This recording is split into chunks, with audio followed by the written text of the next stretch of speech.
Hey guys, what's going on? James here, back with GetOnStream.com, and in today's video we're going to be taking a look at this $20 capture card, and we're going to be putting it up against the Elgato Camlink, which is in around $150 to $200 depending on when and where you buy it.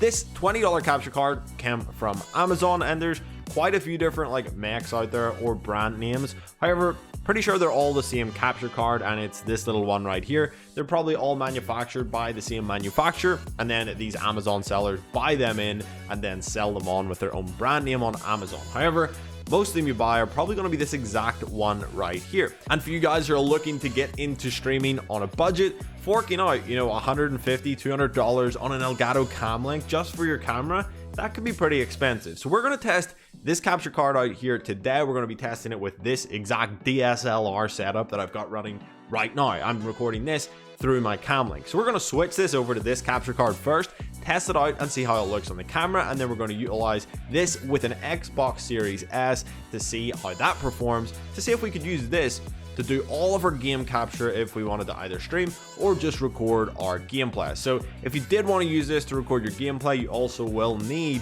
an HDMI splitter so that you can go ahead and send the output from your Xbox or your PlayStation, whatever you want it to. You can send that to your TV or monitor, as well as sending it to your computer through this little device. So I'm going to open this up, we're going to see what's inside here, and we're going to get it all hooked up. As you can see, this is the little capture card right here. So we're going to plug in our HDMI into this directly from our camera. Then we're going to plug this into our computer, and hopefully we'll get a signal through to OBS, and hopefully it looks pretty damn good. So let's go ahead and plug it in. So we'll go ahead, we'll run a side-by-side comparison with this right here, which is Camlink footage, and the next one, which is going to be through this. So I've now went ahead and plugged that little capture card in here. The little doggo, he's trying to get up, he thinks it's great.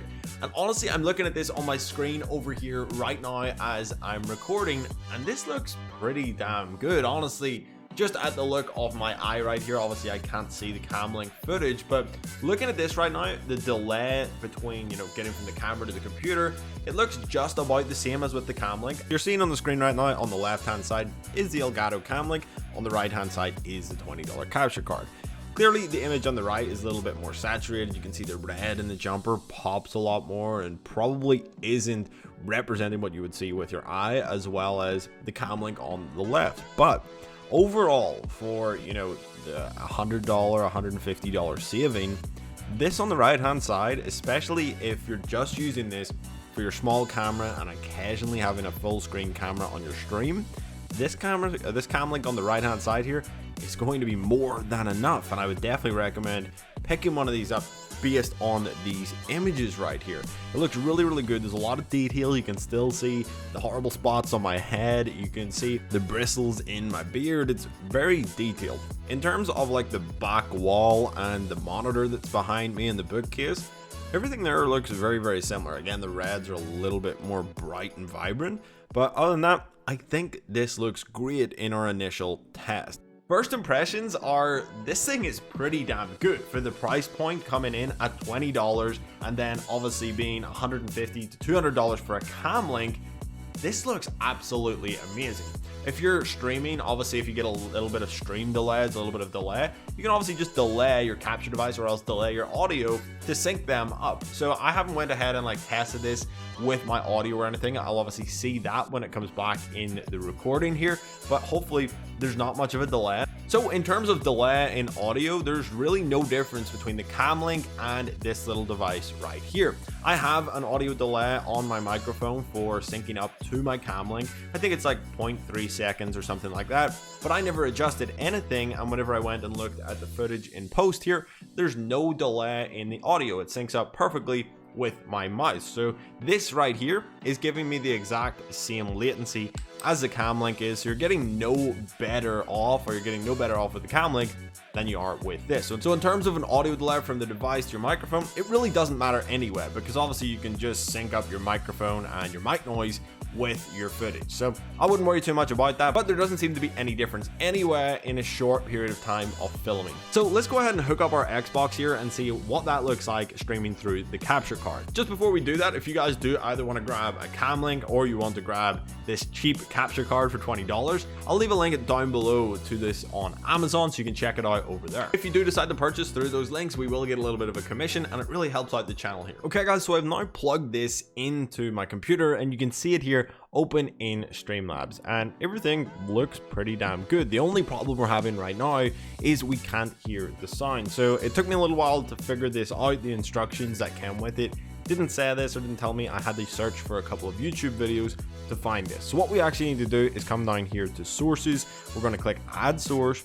We're going to add an audio input capture, click add source, and then come down here to digital audio interface, and that's going to be the USB digital audio, and that is our cheap capture card. So I'm going to click that, click done, and then now I'm not going to be able to hear that currently. If I wanted to hear it, or I wanted to play on my computer, I don't recommend doing that. The latency is going to be too much. Definitely get one of them HDMI splitters so that you can, have it on your monitor and your computer at the same time. But if you did want to hear it through your computer, what we need to do if we do want to hear it is come up here to settings in our mixer, and in that mixer we're looking for our audio input capture, turn on monitor only, and then now our monitor and output, now we've turned that on, we can hear everything in the dashboard here. If we open up one of these streams, for some reason my Xbox is not currently playing my games, nothing to do with the capture card, so we're just going to play watch Pokemon here play her game and just show you like how good it looks, and I'll show you the raw recording. So I'm just going to click record on this so we can see what it looks like on an FPS game coming through to the computer. So she's being very slow paced here. We could maybe check out someone else over on Twitch, maybe playing Warzone or something like that where it's fast paced. So let's head into the Warzone category. So if we take a look at one of these clips here from Destiny, we can see how it looks. What is this shit ass gun? Hey, what are you doing? Why did you make us come here? Why? Freaking out.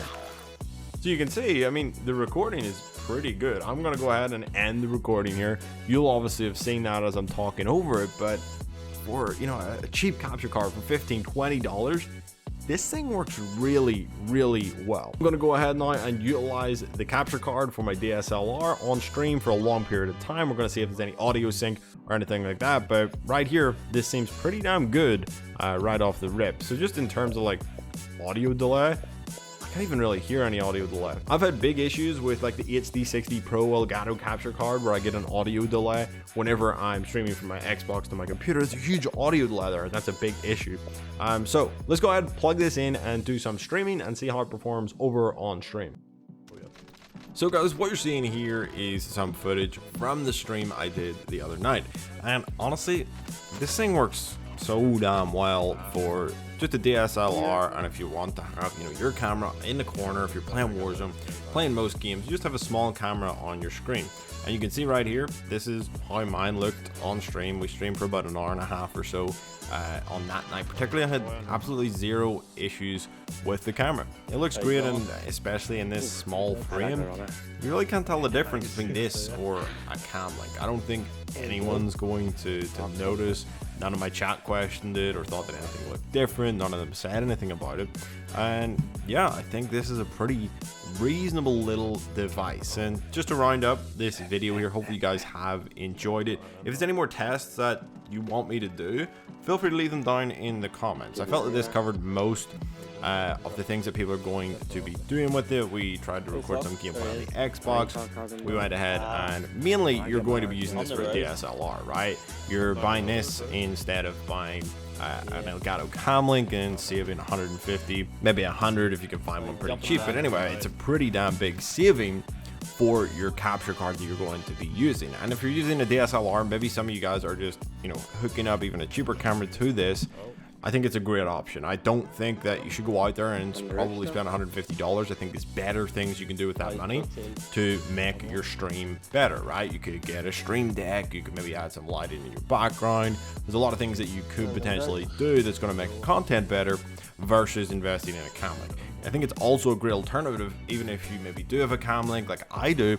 I'm probably going to use this one for a secondary camera, and I'm probably going to hook up like another angle maybe behind me so you can see my whole setup as I'm playing. I think that would be cool to be able to flick between one camera and another camera on stream. I think that would really give my stream a better production value without having to invest, you know, an absolute ton more money. So I'll leave you just with some stream footage here at the tail end of this video. If you guys did enjoy it, please do go ahead, hit that like button, hit subscribe if you're new here, and you can check out getonstream.com down below in the description. Over there we have a ton of tutorials on streaming, how to set up your stream and make it better. And if you guys do want to pick up one of the $20 capture cards, I will link that down below in the description. Again, we do make a little bit of a commission from it, and I'll also link down there to an HDMI splitter that you can use to go ahead, and if you want to use this to record your Xbox gameplay, I don't know if this is the best solution for that. It does work, we've seen it in action, it's okay. And I think maybe if you're just a beginner and you're really on a really tight budget, it could be a good option for you starting out. So I'll link a splitter down there as well. So that's it for this video. Make sure you go ahead and hit that like button, hit subscribe if you're new here, and we'll see you guys in the next one.